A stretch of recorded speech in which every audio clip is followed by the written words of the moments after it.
Bharatiya Janata party के यशस्वी नेता रहे, एक योग्य जनप्रतिनिधि, वरिष्ठ अधिवक्ता के रूप में जिन्होंने लोक कल्याण का एक बृहद अभियान प्रारंभ किया था, स्वर्गीय वीरेंद्र सिंह सलोई जी की स्मृतियों को कोटि कोटि नमन करते हुए उन्हें विनम्र श्रद्धांजलि अर्पित करता हूं। हमारे लिए दुखद क्षण है कि हमने अपने एक वरिष्ठ कार्यकर्ता और नेता को खोया है।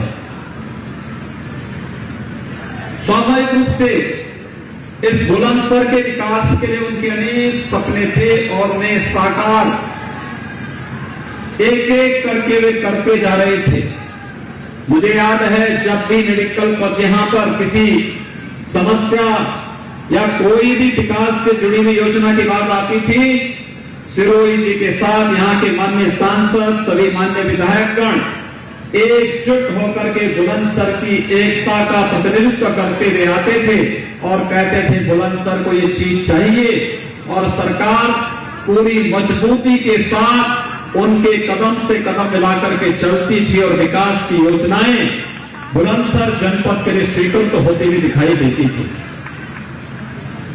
भाइयों बहनों, यहां के विकास की योजनाओं पर तो मैं चर्चा करूंगा ही, लेकिन मैं आपको ले चलता हूं 2017 में। याद करिए 2017 में विधानसभा चुनाव प्रचार अभियान का शुभारंभ मैंने इसी बुलंदशहर से किया था और बुलंदशहर में आकर के तब मैंने आपसे कुछ कहा था। मैंने आपसे कहा था कि वीरेंद्र सिंह सलोई जी को विधायक बनाइए, भारतीय जनता पार्टी को चुनाव जिता करके सत्ता उत्तर प्रदेश की सौंपिए, और मैं आपसे वायदा करता हूं कि पश्चिमी उत्तर प्रदेश में मां बहनों की इज्जत के साथ खिलवाड़ करने की जरूरत कोई नहीं कर पाएगा। तो मैंने आपसे कहा था कोई केलाना और कांदला की घटना करने का दुस्साहस नहीं कर पाएगा, कोई सचिन और कोई गौरव फिर से अपने आप को बलिदान करने की आवश्यकता नहीं महसूस होगी। और आपने समर्थन दिया, सहयोग दिया। आज आपने देखा होगा पश्चिमी उत्तर प्रदेश में बहन, बेटी और हर नौजवान, यहां का किसान अपने को सुरक्षित भी महसूस करता है। दंगाइयों को कहां भेजना है ये सरकार ने पहले भी ही तय कर दिया था। दंगाई वहां जा रहे हैं और एक एक माफिया के घरों में और उनकी अपूर्व संपत्तियों पर चल रहा बुलडोजर आज इसका प्रमाण है। पहले गुंडे माफिया सत्ता के संरक्षण में गरीबों का, व्यापारियों का अपहरण करते थे, उनकी जमीनों पर कब्जा करते थे, व्यवसायिक प्रतिष्ठानों पर कब्जा करते थे, बेखौफ घूमते थे। लेकिन आज ये जान की भीख मांग रहे हैं और इनके द्वारा अनैतिक तरीके से कमाई गई संपत्ति पर सरकारी बुलडोजर चलता हुआ दिखाई दे रहा है। ये है व्यवस्था कैसे चलनी चाहिए, ये एक उदाहरण है। और इसीलिए आपने ताकत दी थी, उस ताकत का इस्तेमाल जनहित में, प्रदेश हित में, यहां के गरीबों के लिए, किसानों के लिए, व्यापारियों के लिए, नौजवानों के लिए और बहन बेटियों की सुरक्षा के लिए ताकत का इस्तेमाल हो रहा है। उत्तर प्रदेश को उत्तम प्रदेश बनाने के सपने को साकार करने के लिए इसका इस्तेमाल हो रहा है। इसके लिए मैं बुलंदशहर की जनता का हृदय से आभार व्यक्त करने के लिए आज एक बार फिर से आपके बीच आया हूं। भाइयों बहनों, आज हमारे साथ उत्तर प्रदेश सरकार के कार्यक्रमों को ध्यान में रख करके चल रहे अभियान का समर्थन देने के लिए पूर्व मंत्री श्री किरणपाल सिंह जी ने भारतीय जनता पार्टी की सदस्यता ग्रहण की है। मैं उनका हृदय से स्वागत करता हूं, अभिनंदन करता हूं। उनका एक लंबा कार्यकाल रहा है। उन्होंने समाज कल्याण के लिए, लोगों के हित के लिए लगातार कार्य किया और जब उनको लगा कि वास्तव में देश के अंदर मोदी जी के नेतृत्व में और प्रदेश में भारतीय जनता पार्टी की सरकार में ही यहां के किसानों का, यहां के नौजवानों का हित है, तो उन्होंने भी आज भारतीय जनता पार्टी की प्रत्याशी श्रीमती उषा सिरोही जी के समर्थन में भारतीय जनता पार्टी की सदस्यता ग्रहण की है। मैं इनका हृदय से अभिनंदन करता हूं। करिए, पश्चिमी उत्तर प्रदेश और उत्तर प्रदेश का किसान देश के पूर्व प्रधानमंत्री स्वर्गीय चौधरी चरण सिंह जी के प्रति सदैव अपनी कृतज्ञता ज्ञापित करता है। कृतज्ञता ज्ञापित करने के कारण थे कि चौधरी साहब ने किसानों के हितों को सर्वोच्च प्राथमिकता दी थी। लेकिन चौधरी साहब के नाम पर राजनीति करने वालों ने सचमुच क्या किसानों के हित में काम किया? अगर काम किया होता तो रमाला चीनी मिल 30 वर्षों तक अपने विस्तारीकरण और आधुनिकीकरण की बात नहीं जोतती। जब उत्तर प्रदेश के अंदर भारतीय जनता पार्टी की सरकार आती है, तब हमारी सरकार आने के बाद हम लोगों ने रमाला चीनी मिल जो चौधरी चरण सिंह जी की कर्मभूमि थी, उस चीनी मिल की विस्तारीकरण की योजना को स्वीकृति दी, धनराशि दिया और आज अपनी पूरे विस्तार के साथ रमाला चीनी मिल कार्य करके यहां के किसानों के जीवन में खुशहाली लाने का कार्य कर रही है। पश्चिमी उत्तर प्रदेश के विकास के लिए चौधरी साहब ने जो सपना देखा था, उस सपने को साकार किसी ने किया है, भारतीय जनता पार्टी ने किया है। और चौधरी साहब के उन सपनों को साकार करने का कार्य कोई करेगा, भारतीय जनता पार्टी करेगी, कोई अन्य दल नहीं कर सकता। लोगों ने राजनीति बहुत की, लोग बहुत बोलते रहे। यहां के लोग सीधे हैं, सज्जन हैं और दो टूक बात करने के आदी हैं और उनकी सज्जनता का प्रमाण है अलीगढ़ में मुस्लिम विश्वविद्यालय की स्थापना के लिए राजा महेंद्र प्रताप सिंह जी ने अपनी पूरी संपत्ति दान कर दी। लेकिन राजा महेंद्र प्रताप सिंह जी के नाम पर उस विश्वविद्यालय में एक भी शिलापट नहीं था। यहां तक कि अलीगढ़ मुस्लिम विश्वविद्यालय में किसी भी प्रकार से अनुसूचित जाति, जनजाति, पिछड़ी जाति के छात्रों के लिए न तो वहां पर नौजवानों को नौकरी में और न ही वहां पर प्रवेश में ही कोई आरक्षण की सुविधा उनको दी गई। लेकिन आज मैं कह सकता हूं, भारतीय जनता पार्टी की सरकार प्रदेश में आई और महाराजा महेंद्र प्रताप सिंह जी के नाम पर एक नया विश्वविद्यालय उसी अलीगढ़ में बनाने का कार्य हमारी सरकार कर रही है।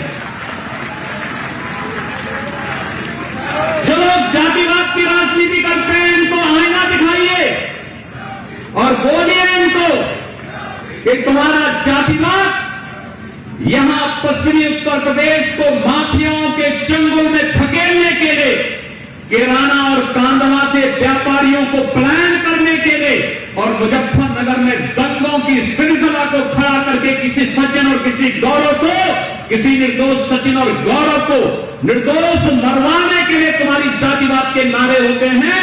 तुम्हारा जातिवाद नहीं चलेगा, बल्कि यहां पर भारतीय जनता पार्टी का विकास और राष्ट्रवाद का नारा चलेगा। और यही आह्वान करने के लिए आज मैं आपके बीच आया हूं। हमने विकास और राष्ट्रवाद का जो नारा आपको दिया था, भाइयों बहनों, आज उसी का परिणाम है। यहां पर एक एक गुंडा जान की भीख मांगते हुए, गले में पट्टी लटकाते हुए घूमता है कि जान का कस लो, अब हम बहन बेटियों की इज्जत के साथ खिलवाड़ नहीं करेंगे। ये वही पश्चिमी उत्तर प्रदेश है जिस पश्चिमी उत्तर प्रदेश में कांवड़ यात्रा को नहीं निकलने दिया जाता था। कहा जाता था कि इससे दंगे होंगे। हमने कहा भी जब सरकार आएगी, हमने कहा कोई दंगा नहीं होगा, दंगा जो करेगा उसको हम ठीक कर देंगे। कांवड़ यात्रा भी निकलेगी और साथ साथ हम लोग हेलीकॉप्टर से पुष्प वर्षा भी करेंगे। पता नहीं किस कांवड़ यात्रा के रूप में भगवान शिव स्वयं आए हो, पता नहीं किस रूप में आए हो। और मैं फिर आपसे कहने के लिए आया हूं, भाइयों बहनों, 2014 में देश के अंदर राजनीति की धूरी को बदलने का कार्य प्रधानमंत्री मोदी जी ने किया। उन्होंने देखा कि देश को जाति के नाम पर बांटने वाले लोग ये तमाम प्रकार के वादों में बांट करके देश को कमजोर करने का कार्य कर रहे हैं। कहां जाएगा इस देश का नागरिक अगर ये देश कमजोर हो जाएगा? कल आपने देखा होगा कांग्रेस के एक सुनामधन्य नेता, उनके पूर्व अध्यक्ष केरल में पीएफआई से जुड़े हुए लोगों से मिलने के लिए जाते हैं। ये पीएफआई क्या देश की नीति है क्या? तो देश में दंगों की एक श्रृंखला खड़ी करना चाहती है। देश के अंदर हर भड़काऊ कार्यक्रम में लगातार जिस जो संगठन लगातार सक्रिय रूप से अपनी भूमिका का निर्वहन कर रहा है, कांग्रेस की सहानुभूति उन लोगों के प्रति है, सपा और अन्य दलों की सहानुभूति उन लोगों के प्रति है। और ये लोग जानबूझ करके इस देश के मूल समाज को कमजोर करना चाहते हैं। कहीं जातिवाद के नाम पर, कहीं क्षेत्र के नाम पर, कहीं भाषा के नाम पर, किसी अन्य वाद के आधार पर विभाजन करना चाहते हैं। लेकिन 2014 में प्रधानमंत्री मोदी जी ने तब आपको एक नारा दिया था, एक मंत्र के रूप में उन्होंने कहा था, सबका साथ और सबका विकास। सबका साथ और सबके विकास के पीछे का ध्येय भी था। उन्होंने कहा था, हमारी सरकार गांव के लिए, गरीब के लिए, किसान के लिए, नौजवान के लिए, महिलाओं के लिए और समाज के प्रत्येक तबके के लिए कार्य करेगी। आपने मोदी जी के पहले 5 साल के कार्यक्रम को देखा होगा। हर गरीब को मकान मिलेंगे, हर गरीब को शौचालय मिलेगा, हर गरीब को विद्युत का कनेक्शन निःशुल्क मिलेगा, हर गरीब को रसोई गैस का कनेक्शन निःशुल्क मिलेगा, हर किसान को प्रधानमंत्री किसान सम्मान निधि का लाभ मिलेगा, हर किसान नौजवान के लिए तमाम प्रकार की योजनाओं को, चाहे वह स्किल मिशन के अंतर्गत हो, मेक इन इंडिया के अंतर्गत हो या तमाम प्रकार के अन्य योजनाओं के अंतर्गत कार्यक्रम चलेंगे ही चलेंगे। लेकिन साथ साथ हर गरीब को प्रदेश के, देश के अंदर उन्होंने आयुष्मान भारत की 5 लाख रुपए की निःशुल्क सालाना स्वास्थ्य बीमा का कवर देने का काम भी प्रधानमंत्री मोदी जी ने किया। हमने तो किसी की जाति नहीं देखी, हमने तो किसी का क्षेत्र नहीं देखा, हमने तो किसी का भाषा नहीं देखी। हमने तो कहा जो भारत का है, प्रत्येक नागरिक का अधिकार भारत के संसाधनों पर है और उसको इसका हक मिलना ही चाहिए, उसको दिया जा रहा है। पहले प्रदेश में भर्तियां निकलती थी, पुलिस की भर्ती, शिक्षकों की भर्ती, ये एक जनपद में एक जाति के लिए भ्रष्टाचार का कारण बन जाता था। लेकिन आज 1,37,000 भर्तियां की हैं। मैं पश्चिमी उत्तर प्रदेश के नौजवानों का अभिनंदन करूंगा। इस भर्ती में पश्चिमी उत्तर प्रदेश के ज्यादातर नौजवान आए हैं। मैं देखता था जब दिल्ली में मैं रहता था सांसद के रूप में, यहां की सड़कों पर सुबह सुबह और शाम के समय नौजवान निरंतर प्रैक्टिस करता था, दौड़ता था, खूब प्रैक्टिस करता था। लेकिन जब भर्ती आती थी तो भर्ती बिक जाती थी। ये भर्तियां यहां के नौजवानों के लिए नहीं। मुझे याद है पाकपत के एक ही गांव के 29 नौजवान उत्तर प्रदेश पुलिस में भर्ती हुए। उन्होंने मुझे इस बात के लिए बधाई दी। उन्होंने कहा साहब अगर आपकी सरकार नहीं होती तो हम लोग भर्ती कभी नहीं होते। मैंने कहा इसीलिए तो हम लोग आए हैं, क्योंकि उत्तर प्रदेश पूरा 24 करोड़ की उत्तर प्रदेश की जनता हमारे लिए परिवार है और इसलिए इस परिवार के साथ कोई भेदभाव न हो, इसीलिए हम लोग आए हैं। और इसीलिए उत्तर प्रदेश के नौजवानों को किसी भी भर्ती में कोई भेदभाव नहीं करेगा। मेरा तो यही संकल्प है। अगर उत्तर प्रदेश की गरीब जनता के हक पर कोई डकैती डालने का कार्य करेगा, वो कोई भी अधिकारी होगा, कोई भी कर्मचारी होगा, उसको जेल जाना होगा। और अगर हमारे नौजवानों के हितों के साथ कोई खिलवाड़ करेगा तो फिर उसे भी हम जेल के अंदर डालेंगे।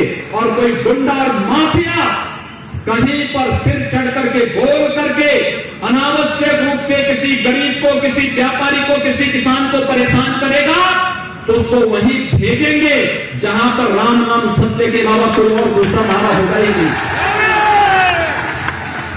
भाइयों बहनों, हमने जो कहा वो करके दिखाया है।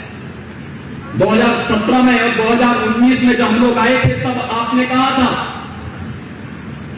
2019 में एक बात रह गई थी। लोग कहते थे कि आप लोग कहते हैं कि राम मंदिर के लिए क्या करेंगे, रामलला हम आएंगे, मंदिर वहीं बनाएंगे। लेकिन तारीख नहीं बताएंगे। भाइयों बहनों, अब तो ये तारीख भी बता दी ना। अयोध्या में भगवान राम के भव्य मंदिर का मार्ग प्रशस्त हो गया ना। आदरणीय प्रधानमंत्री मोदी जी ने अयोध्या में 5 अगस्त 2020 को 492 वर्षों से प्रतीक्षित भव्य राम मंदिर के कार्यक्रम का शुभारंभ कर दिया है ना। क्यों खुश हैं? सभी लोग खुश हैं? मैं सही बताऊं, अगर कोरोना नहीं होता ना, मैं गांव गांव से आप सबको अयोध्या में जरूर बुलाता। प्रार्थना करिए भगवान से एक कोरोना से जल्दी मुक्ति मिले। कोरोना कालखंड में आपने देखा होगा प्रधानमंत्री मोदी जी के नेतृत्व में किस रूप में काम हुआ, किस रूप में कार्य हुआ। एक एक व्यक्ति को राशन देने की व्यवस्था हो, उसको स्वास्थ्य की सुविधा देने का कार्य हो। प्रशासन ने, कोरोना वॉरियर्स ने, समाज के प्रत्येक तबके में, हर समाज के लोगों ने जिस रूप में आगे आकर काम किया, मैं उन सबका अभिनंदन करता हूं। और उत्तर प्रदेश देश में आबादी का सबसे बड़ा राज्य होने के बावजूद सबसे बेहतर परिणाम देने वाला राज्य भी कोरोना में उत्तर प्रदेश ही है। भाइयों बहनों, ये सब आपके कारण संभव हो पाया है और इसीलिए मैं आप सबसे अपील करूंगा, मेरी अपील होगी आप सबसे कि जब तक दवाई और वैक्सीन नहीं आ जाती हमारे पास, तब तक 2 गज की दूरी और मास्क जरूरी का पालन हम जरूर करें।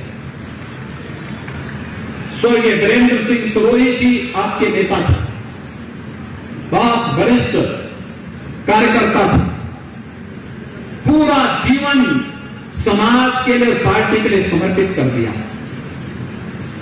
उन्होंने जो कहा, हमारे सांसद और विधायकों ने जो कहा, हमने बुलंदशहर के लिए किया। बुलंदशहर में कोई सोचता था आज मेडिकल कॉलेज ही बुलंदशहर में बनने जा रहा है। भाइयों बहनों, बुलंदशहर के लिए मेडिकल कॉलेज, चीनी मिल बंद हो गई थी, सपा सरकार बंद कर चुकी थी।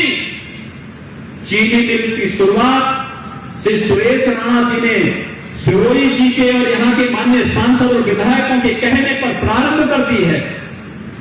अमृत योजना में बुलंदशहर के विकास की परियोजना को तेजी के साथ आगे बढ़ाने का कार्य हो ही रहा है। लेकिन भाइयों बहनों, बगल में ही जेवर में हम लोग एयरपोर्ट बना रहे हैं, इसका लाभ सबसे ज्यादा बुलंदशहर को ही मिलना है। और सुनेंगे, अब फिल्म सिटी के लिए मुंबई नहीं जाना पड़ेगा, बुलंदशहर के बगल में फिल्म सिटी बना रहे हैं। फिल्मों में काम करने का अवसर मिलेगा आप लोगों को।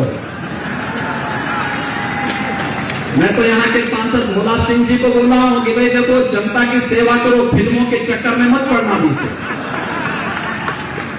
ये तो पता लगा कि फिल्मों में काम करने के लिए चले गए, जनता यहां ढूंढ रही है, लेकिन वे जनता की सेवा में लगेंगे, जनता का कार्य करेंगे और पूरी मजबूती के साथ यहां पर कार्य होगा। विकास के पैमाने पर, सुरक्षा के मुद्दे पर और भ्रष्टाचार के मुद्दे पर कोई समझौता नहीं। भाइयों बहनों, इसकी जिम्मेदारी हमारी।